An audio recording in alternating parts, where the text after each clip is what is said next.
She declared, "If you love me, pay my student loans," right after blowing thousands on a designer bag. I smiled and handed her a bill of my own. Her face when she saw the total. Original Postine mail have been with Sasha, 26, for 2 years. We don't live together, but she spends most weekends at my apartment. I work in IT support, decent salary, nothing crazy. She's a marketing coordinator at a startup. Last Saturday, she came over with a new handbag. Not just any handbag, a Bottega Veneta in that puffy leather style. Even I know that brand is stupid expensive. "Nice bag," I said. She literally squealed, "Right? It was such a good investment. Only $4,200. Investment? Designer bags hold their value, babe. It's basically like buying stocks." "Sure, Sasha. Whatever helps you sleep at night." Here's the thing, I knew she'd been complaining about money lately. Saying she could barely make minimum payments on her student loans, asking to borrow money for groceries, hinting that her car needed repairs she couldn't afford. I'd helped out here and there, maybe $200 to $300 a month. I thought she was genuinely struggling. Then she shows up with a $4,200 investment. But I didn't say anything. Just nodded and changed the subject. Sunday morning, we're having breakfast, and she drops this bomb. "So I've been thinking about us, about our future." "Yeah? We've been together 2 years. That's serious. And I think, if you really love me, you should help with my student loans." I nearly choked on my eggs. "Your student loans?" "It's $47,000. I know it sounds like a lot, but think about it. It's an investment in our future. Once I'm debt-free, we can start saving for a house, wedding, whatever." "You want me to pay your $47,000 student loans?" "Not all at once, but take over the payments? It's only $650 a month." "Only?" She reached across the table, grabbed my hand. "Relationships are about supporting each other. I'd do the same for you. I don't have student loans. That's not the point. It's about showing you're committed, that you see a future with me." I looked at her new $4,200 bag sitting on my counter, at her fresh manicure with those tiny crystals, at her iPhone 15 Pro Max she bought last month. "You know what? You're absolutely right," I said. "Relationships are about supporting each other." Her face lit up. "Really? You'll do it? Let's talk about this properly, but first I need to grab something from my office." I went to my home office and pulled out a folder I'd been keeping. Not maliciously, I'm just organized. I track everything, expenses, subscriptions, investments, and yes, what I spend on relationships. Came back with the folder and a calculator. "What's that?" she asked. "Just some documentation. You're right about relationships being about support. So let's look at the full picture." I opened the folder and pulled out my spreadsheet. "What is this?" "Every expense I've covered for you over 2 years. I started tracking after month 3 when you forgot your wallet 4 dates in a row." Her smile was fading. "You kept track?" "Groceries you asked me to grab, $3,847. Borrowing for bills, $2,400. Dinners where you forgot your wallet or card declined, $8,932. Weekend trips where I paid for everything, $5,600. Your car repairs last year, $1,850. Uber rides when you didn't want to drive, $2,100. This is insane. You can't put a price on love."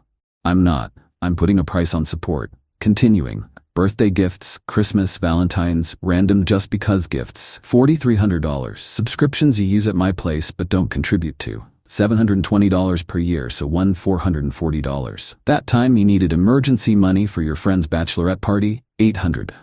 Her face was red now. "Those were gifts. So is paying someone's student loans technically. Grand total, $31,269. Over 2 years. You're billing me?" "No, I'm showing you what support looks like. I've been financially supporting you for 2 years while you buy designer bags and latest phones. And now you want me to add $650 a month to that? This is different." Those were little things. Little things that add up to $31,000. Meanwhile, in 2 years you've contributed, splitting the bill twice, buying groceries once, total value maybe $180.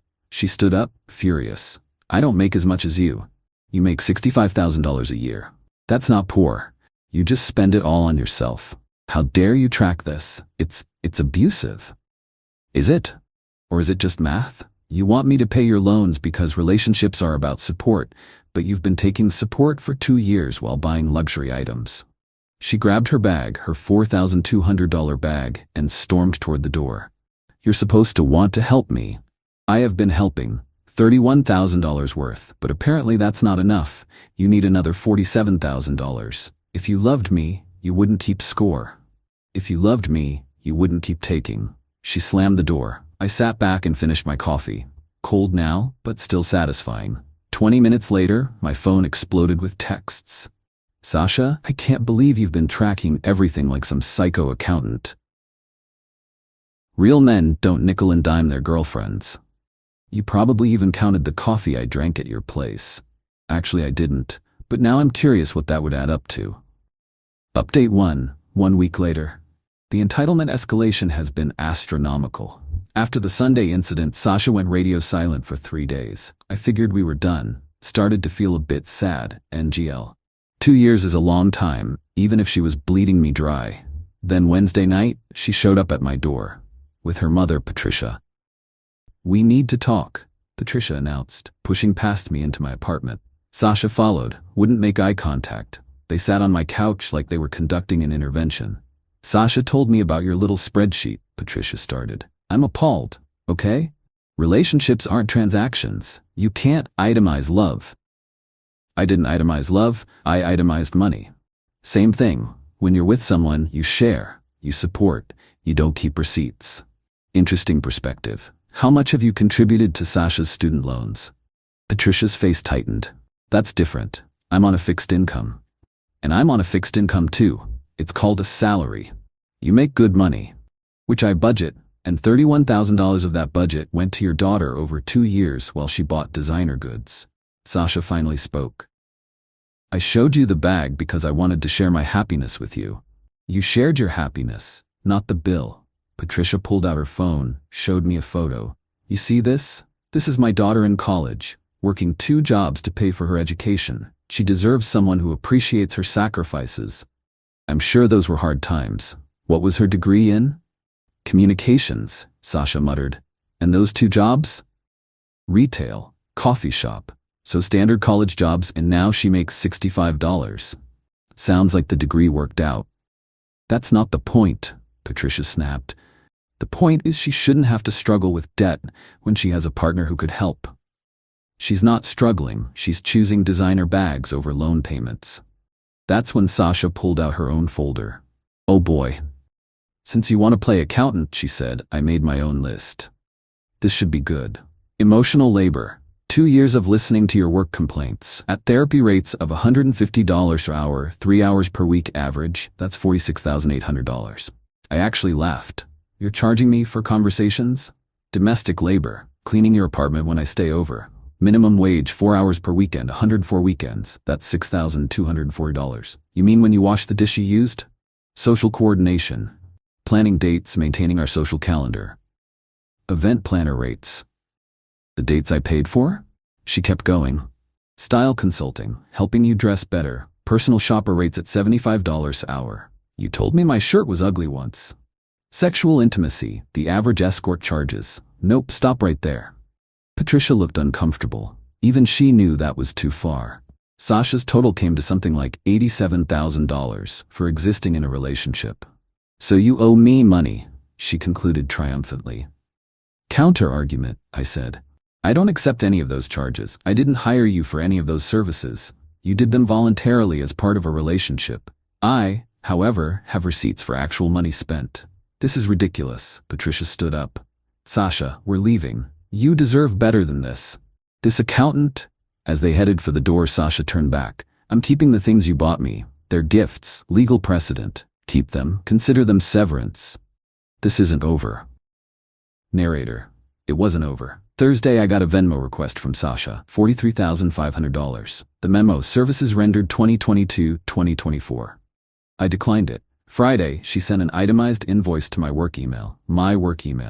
Subject line, outstanding balance, please remit payment. I forwarded it to HR with a note, personal matter, please advise if this violates any policies. HR called me within an hour. Is this a joke? I wish. Is she billing you for being your girlfriend? Apparently. That's new. We'll send her a cease and desist about using company emails for personal matters.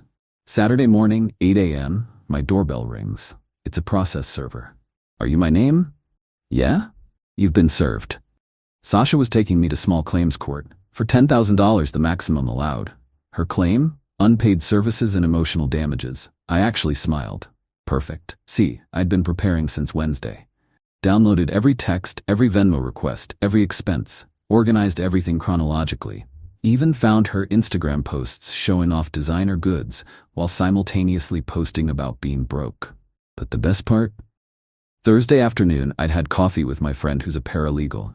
He gave me beautiful advice. If she's claiming services rendered, she's admitting to running an unlicensed business. She'd need to report that income, pay taxes, register as a sole proprietor. You beautiful genius. Also, if she's claiming escort services, that's solicitation in this state. She won't actually claim that in court. Get her to put it in writing. Already done, thanks to her invoice. I texted Sasha, see you in court, bring your receipts. Oh, and your tax returns for all that unreported income you're claiming. Her response was immediate. What tax returns? For your $87,000 in services rendered. That's self-employment income. I hope you've been making quarterly payments to the IRS. Radio silence. Then, I was joking about the invoice. It wasn't serious. The court summons seems serious. Can we just talk? Sure. In court?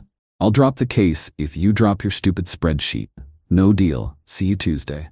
She tried calling multiple times. I didn't answer once. Final update, 2 weeks later. Court day was everything I hoped for, and more. Sasha showed up in a full designer outfit. I counted at least $3,000 worth of accessories. Bold choice for someone claiming financial hardship. The judge, a no-nonsense woman in her 60s, looked tired before we even started. Sasha went first.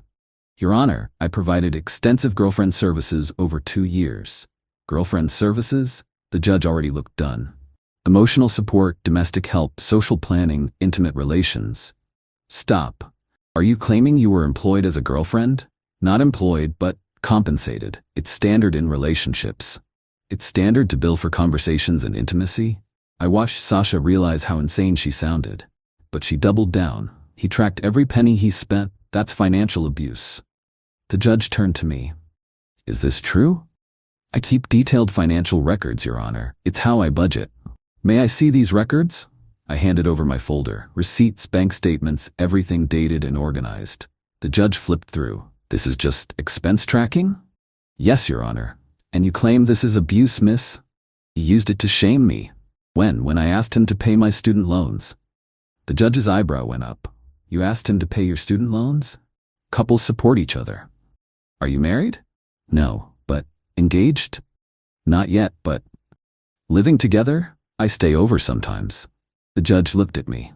Why did you show her these records? She asked me to pay $47,000 in student loans after buying a $4,200 handbag. I wanted to show I'd already provided significant financial support. And her response was to bill you for being a girlfriend?